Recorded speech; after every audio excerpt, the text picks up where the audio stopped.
Պարոն Փաշինյան, Ռուսաստանը արդեն սկսել է վադրության մեջ դնել հայ տնտեսվարողներին, մասնավորապես ծաղիկի ու կոնյակի շուկայի տնտեսվարողները մեծ խնդիրների առաջ են կանգնել, եթե խնդիրները ընդլայնվի, ինչի մասին նաև խոսում են ռուս փորձագետներն ու վերլուծաբանները, ինչ են անելու տնտեսվարողները եւ հարցին որպես շարունակություն, եթե հաջորդ քայլով ռուսական գազը թանկանա, ինչ է անելու Հայաստանը, ինչ սցենար ունի այս իրավիճակում։ Շվեյկը ասում էր, եթե իմ մորաքույրը տղամարդ լիներ, ես նրան քեռի կասեի։ Հիմա գալիս եք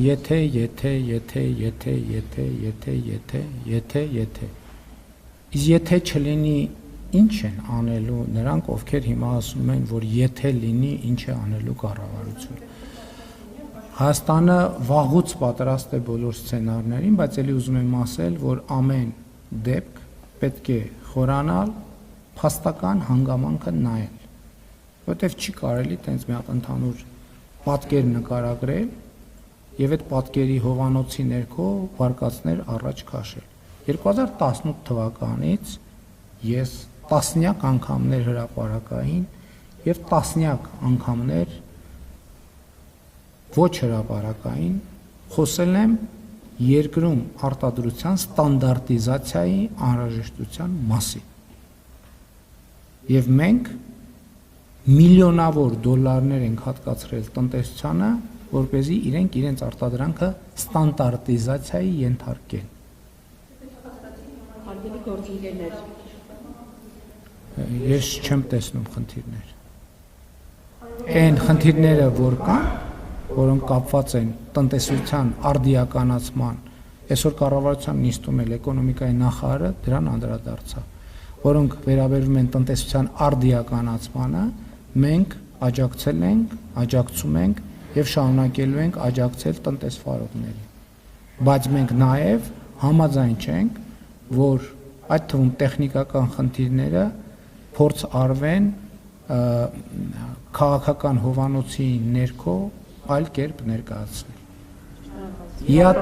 Եվրասիական տնտեսական միությունում կան հստակ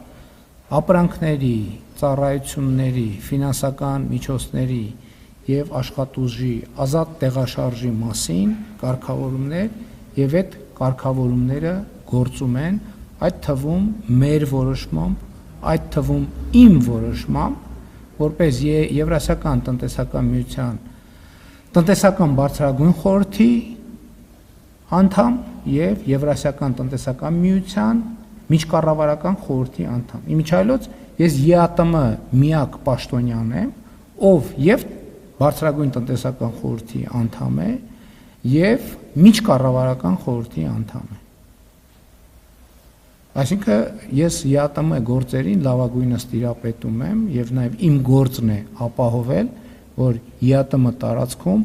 ապրանքների, ծառայությունների, ֆինանսական միջոցների եւ աշխատուժի ազատ հոսք տեղի ունենա։ Եվ ես դա կապահովեմ։ Հայաստանի Հանրապետությունը Ռուսաստանի Դաշնության հետ ունի երկարաժամկետ պայմանագրեր։ Եվ ձեր ասացի հետ կապված ասացի համար որևէ հիմք չկա։ Մենք չենք կարող Ռուսաստանի